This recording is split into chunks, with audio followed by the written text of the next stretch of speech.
So, next section.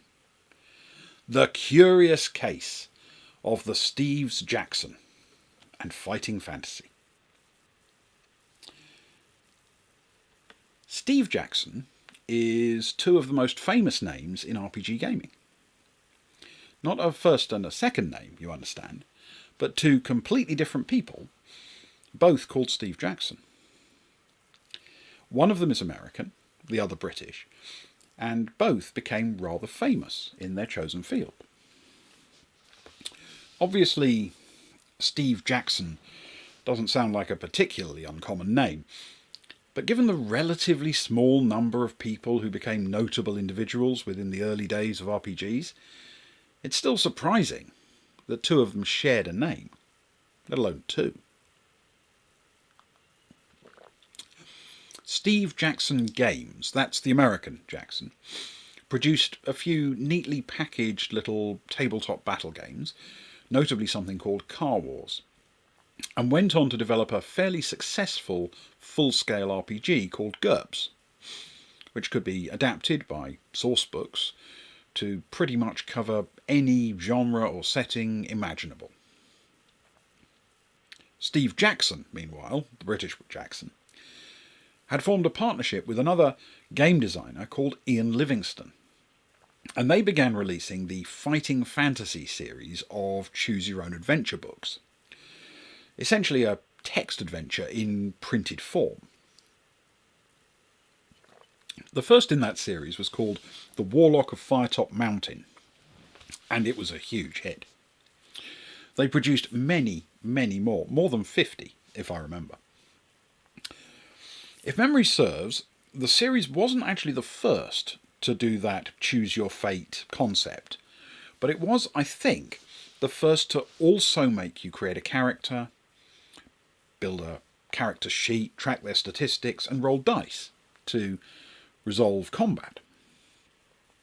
In fact, it was a solo RPG of the type that you might have seen in starter kits and first experience touch kits for role-playing games to this day.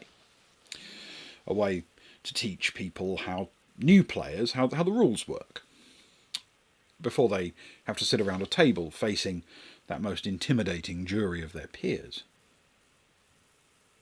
In time, Jackson and Livingstone released a standalone version of the Fighting Fantasy system as a tabletop RPG called Fighting Fantasy, obviously, and some additional source books and even a campaign for the setting. They released it as an introductory role-playing game, but you could argue it was actually ahead of its time. Now we'd call it rules light. I think D&D had convinced people that a proper RPG came with an entire bookshelf of materials, so everyone assumed players might be led from a Fighting Fantasy game book to a TTRPG session using the same simple rules, and finally to a proper RPG. I suspect the sequence might be similar now, but people who've played the big systems, well, they find a lot of charm in the rules light kind of game. It's back at the individual Fighting Fantasy game books, though, that the story of Steve Jackson really gets weird. The books were generally credited to both Steve Jackson, that's British Steve Jackson, and Ian Livingstone, the two creators of the series. But individual entries were often written by one of them, or sometimes a completely different person. So while the first in the series was written by them both, the second and fourth were written by Jackson, the third and fifth by Livingstone, for example.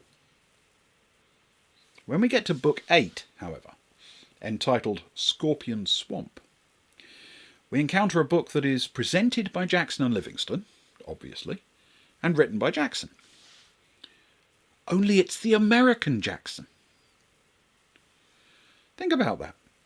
I have a copy of the book somewhere, and it says on the cover that it's presented by Steve Jackson and Ian Livingstone, and written by Steve Jackson. Just like the Citadel of Chaos. But unlike Citadel of Chaos, this time the two Steve Jacksons are completely different people. It was many, many years later that I discovered there were two Steves Jackson at all. And even more years after that I discovered there were two Steve Jackson listed on the cover of a single book, one that I owned. Nowhere did the book suggest, even for a second, that there were two different people secretly hiding under a single identity. It was pretty much as surprising as if somebody had told me that Gary and Gygax were two different people and that was just their surnames. Don't worry, that's not actually true.